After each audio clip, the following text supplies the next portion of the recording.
Jésus est à la porte de revenir et très bientôt, nous serons tous ensemble, enlevés avec lui, sur les nuées à la rencontre du Seigneur dans les airs, et ainsi nous serons toujours avec notre Seigneur Jésus-Christ.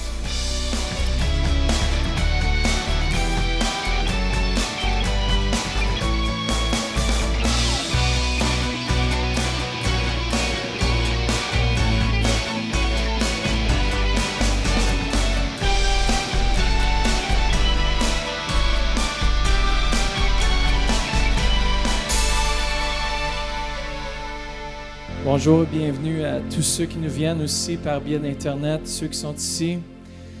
Je prie pour la grâce et la faveur de Dieu qui va reposer sur vos vies aujourd'hui. Amen. Merci Seigneur Jésus pour ta parole, Seigneur. Merci qu'elle est véritable, Seigneur Jésus. Merci qu'elle nous transforme, Seigneur. Merci qu'elle nous amène de gloire en gloire. Père, merci Seigneur qu'on est une église qui est préparée à ton retour, Seigneur. Et Père, je te remercie pour chaque parole qui va sortir de ma bouche, que ça puisse servir à l'édification de ton corps. Et Père, je te remercie que nous sommes cette Église qui est préparée à l'avènement de ton Fils Jésus. Dans le précieux nom de Jésus. Amen. Tournez avec moi dans Matthieu 25, 1 à 13. Et nous allons lire ensemble. Et ce matin, tournez-vous vers quelqu'un et dites-leur, prépare-toi. Est-ce que vous êtes prêts pour ce que Dieu va faire? Le titre de mon message, c'est « Préparons-nous ». Préparons-nous. Jésus-Christ revient bientôt chercher son Église glorieuse. Vous faites partie de cette Église glorieuse ici au Centre Éveil International. Jésus est dans les cieux, il regarde le Centre Éveil, il vous regarde et dit « Ça, c'est mon Église, ça, c'est mon peuple, choisi depuis la fondation des temps à être ici, maintenant, aujourd'hui, dans ce lieu. » Amen. Matthieu 25, 1 à 13 nous dit « Alors, le royaume des cieux ressemblera à 10 jeunes filles qui ont pris leur lampe pour aller à la rencontre du marié. 5 d'entre elles étaient folles, et 5 étaient sages. Celles qui étaient folles ne prirent pas d'huile avec elles en emportant leur lampe, tandis que les sages, eux, prirent avec leur lampe de l'huile dans des vases. Comme le marié tardait, toutes s'assoupirent et s'endormirent. Au milieu de la nuit, on cria « Voici le marié, allez à sa rencontre !» Alors toutes ces jeunes filles se réveillèrent et préparèrent leurs lampes. Les folles dirent aux sages, « Donnez-nous de votre huile, car nos lampes s'éteignent. » Et les sages répondirent, « Non, il n'y en aura pas assez pour nous et pour vous. Allez plutôt chez ceux qui vendent et achetez-en pour vous. » Pendant qu'elles allaient en acheter, le marié arriva. Celles qui étaient prêtes entrèrent avec lui dans la salle des noces, et la porte fut fermée. Plus tard, les autres jeunes filles vinrent dire, « Seigneur, Seigneur, ouvre-nous. » Mais il répondit, « Je vous le dis en vérité, je ne vous connais pas. Restez donc vigilants, puisque vous ne savez ni le jour, ni l'heure où le Fils de l'homme viendra. » Et le Seigneur Jésus m'a dit de partager ce message ce matin, de se préparer. Êtes-vous une vierge sage? Et moi, je déclare que le Centre Éveil est une vierge sage. Nous sommes des enfants de Dieu sages qui se préparent pour la future, qui se préparent pour l'avènement de Jésus-Christ. Jésus est à la porte de revenir et très bientôt, nous serons tous ensemble, enlevés avec lui, sur les nuées à la rencontre du Seigneur, dans les airs, et ainsi nous serons toujours avec notre Seigneur Jésus-Christ. Un des passages assez bouleversants de la parole de Dieu qu'on voit s'accomplir directement sous nos yeux présentement se trouve dans Joël 3,15 qui nous dit « Le soleil se changera en ténèbres et la lune en sang avant l'arrivée du jour de l'Éternel. » Est-ce que vous êtes prêts? Est-ce que vous savez qu'on vient juste de passer toutes les éclipses lunaires et l'éclipse solaire? Et regardez comment ça brasse au Moyen-Orient. Il y a même ISIS qui disent qu'ils veulent attaquer le Hamas. Et puis toutes ces choses-là, tout se brasse partout au Moyen-Orient, tout se brasse. Et ça, c'est des signes de la fin des temps. Vous savez, peuple de Dieu, on arrive dans la fin des temps. Et je crois vraiment qu'on doit être des vierges sages, préparées et non ignorantes. Et vous êtes ce peuple, je crois, sage. Dites à votre voisin, toi, tu es une vierge sage. J'ai une bonne nouvelle. Nous avons encore le temps de nous préparer. Notre lampe déborde d'huile en 2015. Dites ceci. Ceci est une année de grâce. Une année de faveur. Une année de double portion. Une année où est-ce qu'on va aller récupérer ce que l'ennemi nous a volé. Et nous allons voir le succès cette année, dans le nom de Jésus. Ça, c'est une bonne nouvelle. Peu importe ce qui se passe dans le monde présentement, peu importe ce que CNN, CTV, TQS, peu importe ce que les nouvelles de ce monde nous disent. Vous savez, on regarde les nouvelles aujourd'hui, puis c'est décourageant. Mais moi, j'ai une bonne nouvelle. Je disais justement la semaine passée, je disais, on devrait faire une émission de télévision. J'ai une bonne nouvelle. Ma femme, elle trouve le titre cheesy, il faut travailler le titre un petit peu, mais on a une bonne nouvelle. Vous savez, Christ a dit, allez proclamer la bonne nouvelle. Et si on s'attarde, puis on arrête à écouter ce que le monde nous dit, on vient décourager. Mais ce matin, j'ai une bonne nouvelle pour vous. Et cette nouvelle, c'est que Jésus ne change pas. Il est le même hier, aujourd'hui, éternellement. Et Jésus est au contrôle de toute situation. Peut-être que dans le naturel, ça n'a pas de l'air comme s'il serait au contrôle, mais dans le surnaturel, Christ a déjà acquis la victoire. Christ est victorieux. Christ nous apporte dans une nouvelle saison. Il nous apporte dans une saison où la présence de Dieu va devenir de plus en plus tangible et on doit s'approcher de plus en plus de sa présence. Avez-vous fait le point numéro 1 ce matin, c'est une réserve d'huile. Les vierges sages font des réserves. Êtes-vous préparé dans votre cœur? Si Jésus revient aujourd'hui, avez-vous cette réserve? Êtes-vous certain qu'en vous présentant devant lui, vous avez quelque chose à lui présenter? Est-ce que votre vie est préparée à cette rencontre? Vous savez, c'est facile parfois lorsqu'on est en groupe et tout ça, puis « wow, ça va bien, tout ça, je vais à l'église au centre-éveil, c'est le fun, je lève mes mains, tout ça. » Mais est-ce que vous le connaissez intimement? Est-ce que lorsque vous allez vous présenter de lui, vous allez avoir cette réserve, vous allez avoir cette assurance? Cette réserve d'huile nous donne l'assurance lorsque les temps ne vont pas bien. Je sais que je regardais un programme aux États-Unis qui s'appelle Doomsday Preppers. Si on peut mettre... Et moi, je dis que nous sommes des Doomsday Spiritual Preppers. Nous sommes eux, qu'est-ce qu'ils font, Doomsday Preppers? Ils se préparent pour vivre comme si le monde finit demain. Puis, je vous dis, le monde panique. On dirait qu'il y a un vent, il y a quelque chose que les gens ressentent dans le monde comme si c'est la fin des temps. Même Costco a publié un article dans Le Droit à Montréal, comme quoi que Costco maintenant vend des produits, ils vendent un paquet pour vivre une année, 4 personnes pour 5 000 $, je pense, 5 000, 7 000, 6 999,97 $. Vous pouvez sauver 3 cents. Juste pour dire, ce n'est pas 7 000. Mais le monde se prépare pour quelque chose qui ne s'attend pas. Mais nous, on doit s'attendre sur Jésus-Christ. On doit être préparé. Nos réserves doivent être faites. Parce que le jour où il va sonner de la trompette, ça va être durant la nuit. Ça va être un moment où est-ce que personne ne s'attend. Et tout à coup, la trompette va sonner, l'Église de Jésus-Christ. Et Jésus va revenir, il va poser son pied sur le mont des Oliviers, la terre va se fendre. Et tout œil va voir que Jésus-Christ est le Seigneur des Seigneurs.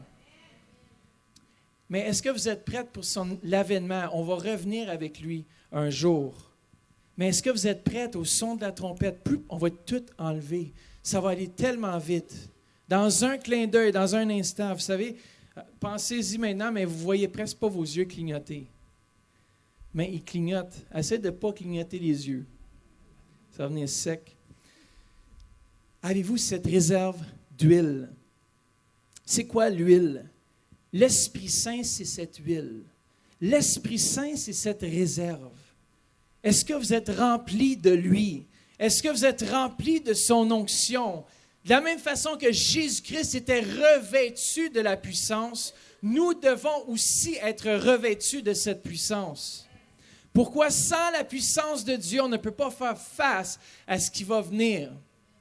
On a besoin d'être préparé, pas pour vivre. Il y a des gens qui se préparent, les Doomsday Preppers, ils font des cabanons 10 pieds sous terre, ils ont tous des masques à gaz, et puis ils ont une réserve pour 25 ans. Puis ils ont des mitraillettes, toutes sortes de choses, ils sont tous préparés. Ils appellent ça un bug-out location, un endroit pour aller se cacher. Et puis moi, je me dis, en un instant, l'armée peut tout saisir ce qu'ils ont. Oui, tu peux avoir une mitraillette, mais quand tu as un hélicoptère et quand tu as tout le restant de l'équipement, c'est une pinotte, là, pour aller tout saisir vos biens. Il y a un homme, justement, durant le gel, vous vous en souvenez, je ne sais pas si vous en avez qui étaient ici au Québec, je pense en 1995, il y a eu les arbres ont cassé, le verglas, la crise du verglas. Il y a beaucoup, peut-être il y en a qui n'ont pas vécu ça ici, mais c'est des choses qui sont possibles. Et il y a un homme qui a décidé de vendre son bois comme 3 fois plus cher. Il dit, moi, je vais profiter de l'occasion, je vais me faire bien de l'argent, les gens sont en détresse et tout ça. Et puis, il voulait vendre son bois 3 fois plus cher, le prix, pour se faire de l'argent sur la crise qu'on vivait. Que vous savez qu'est-ce qui est arrivé? L'armée a entendu parler de ça, l'armée canadienne. Ils sont allés chez le monsieur, ils ont tout saisi son bois, puis ils l'ont tout donné. Vous savez, c'est comme ça que Christ va prendre soin de nous. Nous sommes son armée, nous sommes ce peuple et Christ a des réserves pour nous et on doit aller puiser, on doit dire, Seigneur, je veux cette réserve, je veux aller chercher ce que tu as.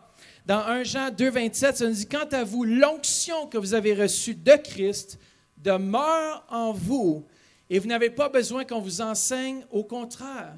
Puisque la même onction vous enseigne sur toute chose, qu'elle est véridique et dépourvue de mensonges, vous demeurez en lui comme elle vous l'a appris. Vous savez, moi je crois vraiment que comme nous sommes ses enfants et qu'on entend sa voix, si on a cette réserve en nous, si on a cette onction en nous, si l'Esprit est en nous, et Mario Mascotte, c'est ça qu'il dit, je suis d'accord avec lui, il dit que le jour où le Seigneur va revenir, moi, je sens qu'il va y avoir quelque chose dans le cœur des enfants de Dieu parce que les vierges sages et les vierges folles ont entendu le cri de minuit.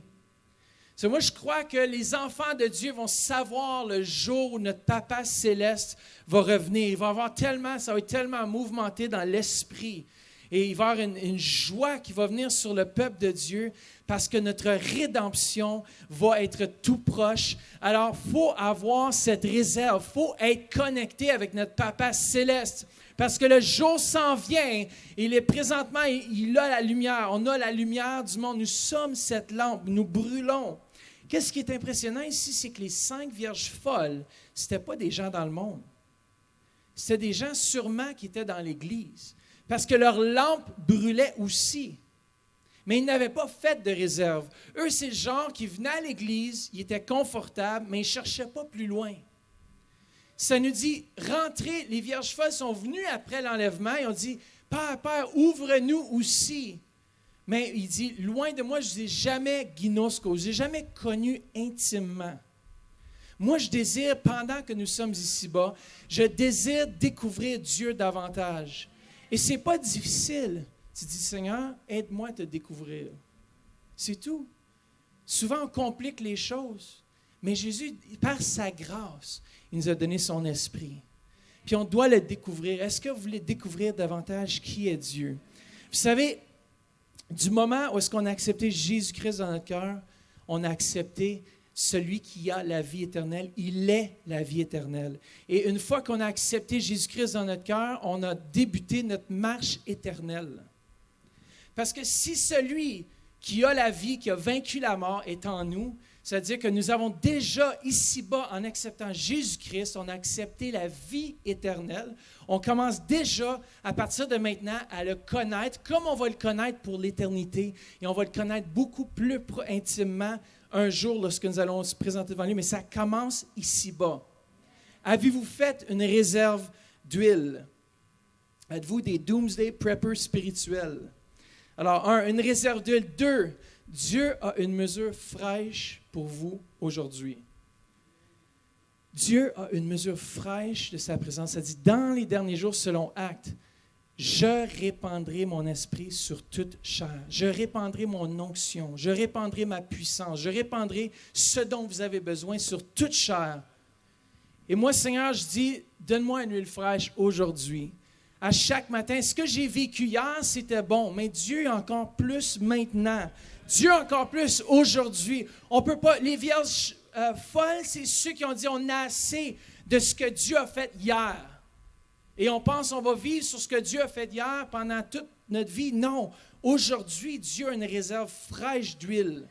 Dieu a une réserve fraîche et puis on doit dire, Seigneur, déverse cette nouvelle mesure dans ma vie. Chacun d'entre nous, on a besoin d'une mesure fraîche.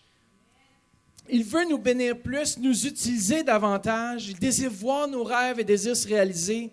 Il veut répondre à nos besoins, mais on doit faire notre part. On ne peut pas devenir paresseux. Enfant de Dieu, on doit dire, Seigneur, donne-moi cette mesure fraîche. Qui désire une mesure fraîche de sa puissance? Moi, je vais être préparé. Préparé, ça veut dire que j'ai tout le nécessaire pour faire face à la situation dans laquelle je me trouve. Et la seule chose, la seule assurance qu'on a dans ce monde, c'est Jésus-Christ et sa présence. Parce que rien d'autre va nous donner la paix. Si on regarde autour de nous, il n'y a pas de paix. Il n'y a pas d'amour. Mais la seule chose qu'on peut... j'ai tellement aimé lorsque David Maines, révérend David Maines, a partagé en haut pour les partenaires, ceux qui n'étaient pas là, vous avez vraiment manqué. Mais il partageait justement comment son beau-frère évangélise dans le monde musulman, dans le monde arabe, son beau-fils. Et puis, il fait un appel aussi, il fait 2 appels. La première, c'est un appel au salut pour ceux qui veulent faire du Seigneur Jésus leur sauveur. Et puis, tout le monde s'avance, il accepte Jésus, beaucoup parce qu'il connaît la télé là-bas. Et après ça, il fait un deuxième appel. Il dit, ceux maintenant qui veulent pardonner ISIS, ceux qui sont prêts à mettre leur amour en action et qui veulent aimer ISIS, lui est en Kurdistan. Et puis, ils sont à 400 mètres parfois des frontières où ISIS combat les Kurdes. Mais les gens se lèvent. Puis ça, c'est des gens qui ont perdu des membres de leur famille. Puis ils disent, moi, je suis prêt à aimer ISIS. Le monde va voir l'amour et l'huile qu'il y a en nous par l'amour que nous avons les uns pour les autres. Ce monde va voir une différence entre les enfants de Dieu et les enfants des ténèbres. Mathieu, c'est très intéressant ce que tu partageais. Et surtout, nous, les chrétiens, c'est l'amour qu'on a dans notre cœur qui fait la différence. C'est l'amour qu'il faut avoir dans nos cœurs qui va faire la différence à la maison. C'est quand vous êtes plein de cet amour-là qu'on peut partager avec les autres. Exactement. Puis c'est quoi? Qu'est-ce qui permet à cet amour de venir dans nos cœurs? C'est Dieu, le Saint-Esprit. Sans l'Esprit de Dieu, je me rappelle quand j'étais dans le monde, j'étais pas du monde, je faisais toutes sortes de niaiseries, puis j'avais pas vraiment l'amour dans mon cœur, mais le jour où est-ce que Jésus est venu dans ma vie, dans mon cœur, il y a un amour surnaturel qui est venu dans ma vie pour aimer les autres davantage, puis pour l'aimer lui, parce que seulement Dieu peut nous rendre conscients de lui. On est tous ici sur terre, mais seul Dieu, le Saint-Esprit, peut nous rendre conscients de lui, parce qu'il est souverain. C'est bon, puis il faut comprendre, quand tu nais de nouveau, c'est l'Esprit de Dieu qui vient vivre en toi. Et je crois que le signe initial, Mathieu, initial qu'on est né de nouveau, c'est qu'on commence à aimer. On commence à aimer les gens.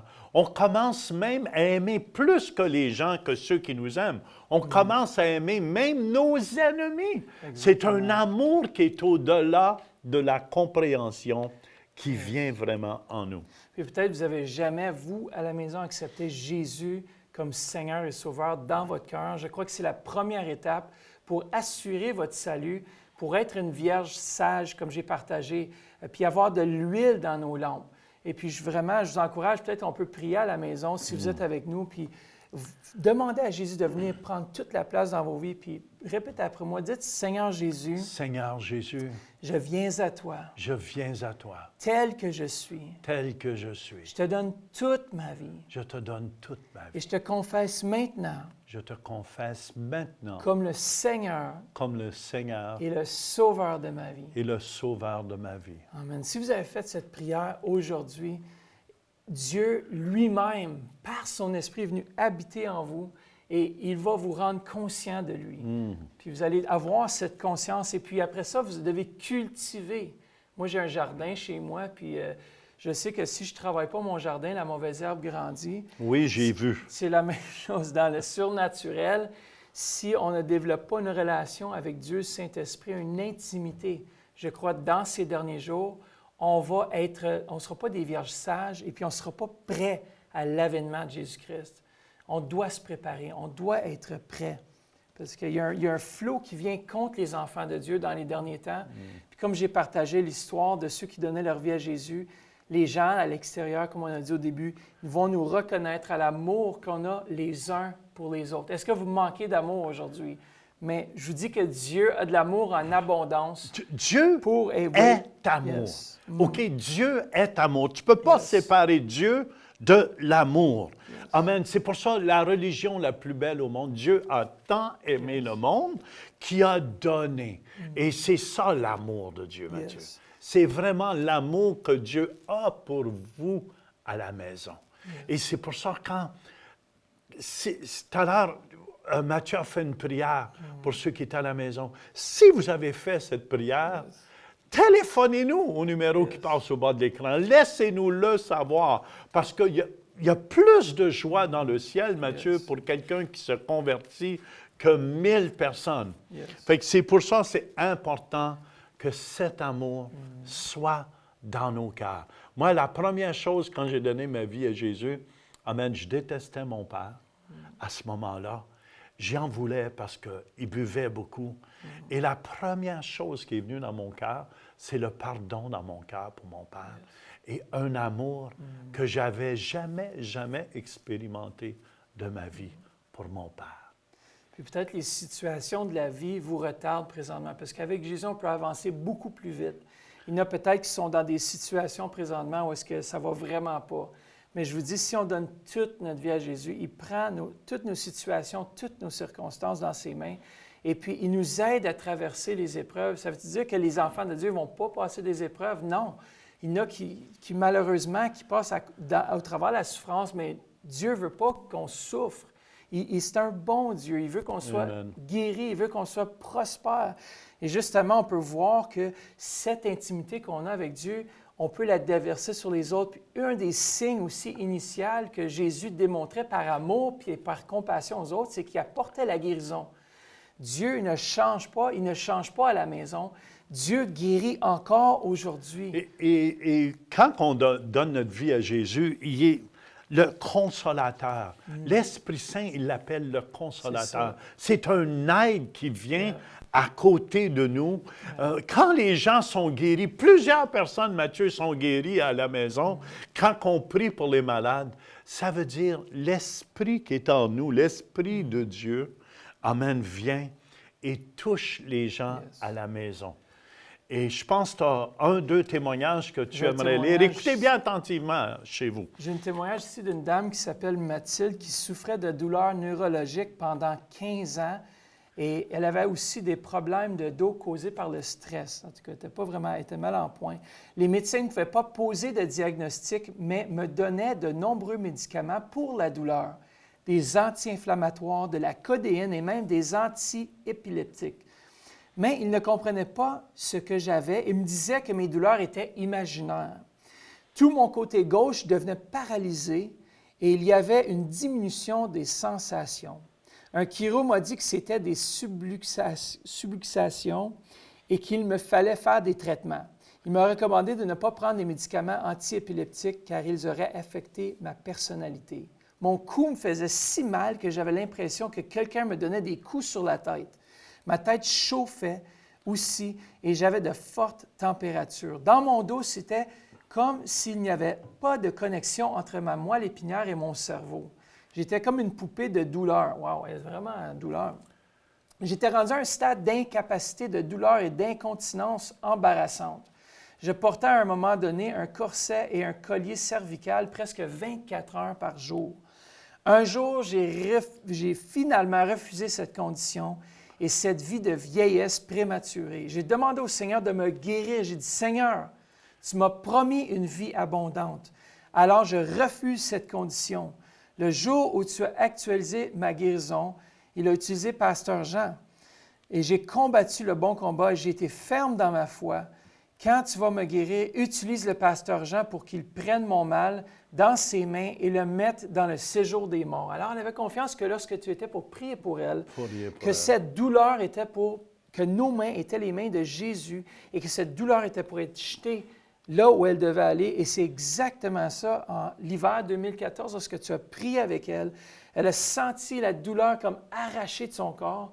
Et à partir de ce jour-là, elle a enlevé son corset, elle a enlevé son chose autour de son cou. Elle était complètement guérie.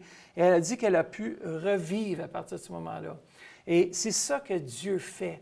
Lorsque nous sommes malades, lorsque les médecins ne savent même pas ce qu'on a, Dieu vient, il enlève la douleur et fait en sorte que la guérison puisse nous appartenir. Elle nous appartient. Et elle vous appartient aussi à la maison. Et qu'est-ce que je trouve beau dans le témoignage ici de... C'est Sandra? C'est Mathilde. Mathilde. Ouais. Dans le témoignage de Mathilde, elle a refusé, je pense que c'est important, refuser votre mal. Le mal vient du diable. Et c'est important, elle a refusé le mal. Et après ça, elle s'attendait à un miracle. Exactement. Puis peut-être vous êtes à la maison, puis vous ressentez la chaleur présentement. Peut-être vous ressentez, je sens qu'il y a quelqu'un qui a des problèmes dans son bras de droite.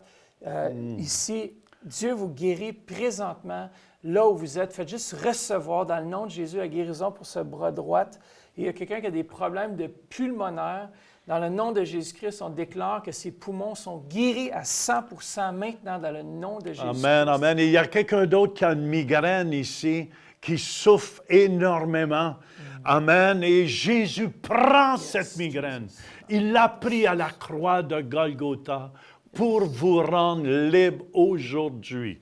Si c'est vous, bougez, faites ce que vous ne pouviez faire, vérifiez votre tête. Et laissez-nous le savoir, Mathieu. C'est important qu'on le sache lorsque les gens sont guéris. Comme ça, on va pouvoir lire votre témoignage ou envoyer une caméra et partager le beau témoignage que Jésus est vivant. Visitez le site web centrereveil.com pour participer à nos services en direct. Pour un don mensuel de 20 $ ou plus, devenez partenaire de l'émission Réveil et recevez le DVD du mois. Vous pouvez faire vos dons en ligne avec Visa et Mastercard ou un chèque par la poste. Et nous apprécions votre soutien. Les gens n'ont aucune idée qui vous êtes réellement. Vous êtes le peuple de Dieu. Vous êtes un peuple choisi. Vous êtes un peuple rempli de sa présence. Et je déclare que vous êtes un peuple plein du Saint-Esprit en 2015.